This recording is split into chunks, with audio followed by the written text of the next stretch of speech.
په سټیج باندې ناست د جمعه اسلامي قایدینو او زما د دې مسکین آباد علاقې ډېرو شملورو مشرانو مټورو ځوانانو ګلونو کشرانو زه تاسو ټولو ته د مینې او د خلوص نه ډک سلام پیش کوم. عزتمندو انتخابات دي او مختلف سیاسي جماعتونه راځي، ستاسو په مخ کې به خپل منشور ږدي، خپله خبره به ږدي.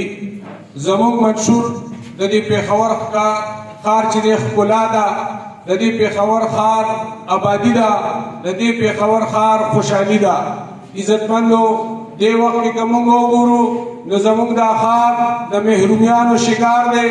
په دې ښار کې اسپتالونه نشته، د انګریز د زمانې نه یو LRH راته پاتې دی، د هغې نه علاوه بل سرکاري اسپتال په دې پېښور کې نشته.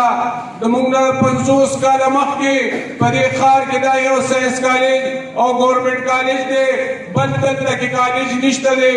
عزتمندو په دې ښار کې د ګیس نشته دی، بجلی نشته، د ګیس او د بجلی لوډ شیډنګ زموږ زندگی حرامه کړې ده، موږ یې د محرومیانو شکار کړي یو. په دې ښار کې امن نشته دی، په دې ښار کې روزګار نشته دی. عزتمندو داسې نه ده چې موږ د دې ښار مشران نه دي منتخب کړي یا دا ښار شهر ناپرسان دی. هر کال چې الیکشن راغلی دی موږ الیکشن کې ووټ ورکړی دی، د دې ښار مشران هم مقرر کړي دي، خو هغوی چې کله اسمبلۍ ته رسېدلي دي هغوی د دې پېښور ښار دپاره یوه خبره هم نه ده کړې. خبرې کړي دي نو د خپلو فکریانو یې کړي دي، که خبرې کړي دي د خپلو میلونو یې کړي دي، که خبرې کړي دي نو د خپلو اساسو خبرې کړي دي. عزتمندو د دې ښار دپاره هېچا اواز نه دی اوچت کړی.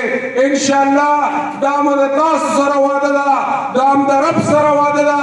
که الله پاک کامیابي راکړه نو د قومي اسمبلۍ په فلور به د پېښور مقدمه لړوم انشاءالله. دې پېښور ته به د ټول سهولیات راوړو. د آیین او د قانون تحت اولنی حق د هغه چا وي چې د کومې صوبې پیداوار وي، په هغې اولنی حق د هغه ځای د خلکو وي. عزتمندو ګیس زموږ سره پخوا کې تجزیل ده، په کوهاټ کې پیدا کېږي، زموږ د سر د پاسه پایپ تېر شوی دی.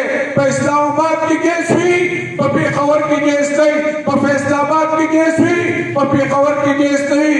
عزتمندو اولنی حق پې د پېښور د ښار د خلکو جوړېږي، د دې علاقې د خلکو پې جوړېږي. اول ګیس به موږ له راکوي، بیا دا نور ټول پاکستان زموږ غرونه